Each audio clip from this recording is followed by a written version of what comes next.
Genesis chapter 15. Sometime later, Abraham had a vision. The Lord said to him, Abraham, do not be afraid.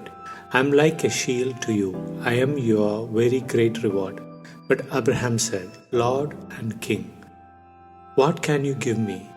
I still don't have any children. My servant Eliezer comes from Damascus. When I die, he will get everything I own. Abraham continued, You haven't given me any children, so a servant in my house will get everything I own. Then a message came to Abraham from the Lord. He said, This man will not get what belongs to you. A son will come from your own body. He will get everything you own. The Lord took Abraham outside and said, Look up at the sky.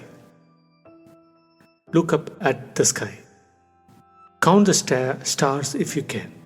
Then he said to him, That is how many children you will have. Abraham believed the Lord. The Lord accepted Abraham because he believed. So his faith made him right with the Lord. He also said to Abraham, I am the Lord. I brought you out of Ur in Babylonia. I wanted to give you this land to take as your very own. But Abraham said, Lord and King, how can I know I will take this land as my own? So the Lord said to him, Bring me a young cow, also bring a goat and a ram. All of them must be 3 years old. Bring a dove and a young pigeon along with them. Abraham brought all of them to the Lord. Abraham cut them in two. He placed the halves opposite to each other, but he didn't cut the birds in half. Then large birds came down to eat the dead bodies of the animals and birds. But Abraham chased the large birds away. As the sun was going down, Abraham fell into a deep sleep. A thick and terrible darkness covered him.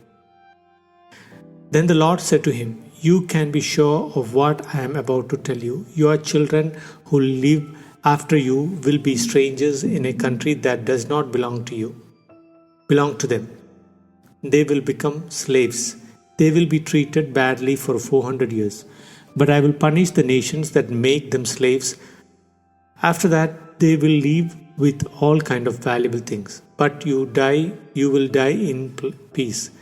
You will join the members of your family who have already died. You will be buried when you are very old. Your children, grandchildren will come back here. That is because the sin of the Amorites had not yet reached the point where I must judge them. The sun set and darkness fell. Then a burning torch and a fire pot filled with smoke appeared. They passed through the pieces of the animals. On that day the Lord made a covenant with Abraham. He said, I am giving this land to your children after you. It reaches from the river of Egypt to great river Euphrates. It includes the land of the Kenites, Kenizzites, Kadmonites, Hittites, Perizzites, and Rephaites. The Amorites, Canaanites, Girgashites, and Jebusites also lives there.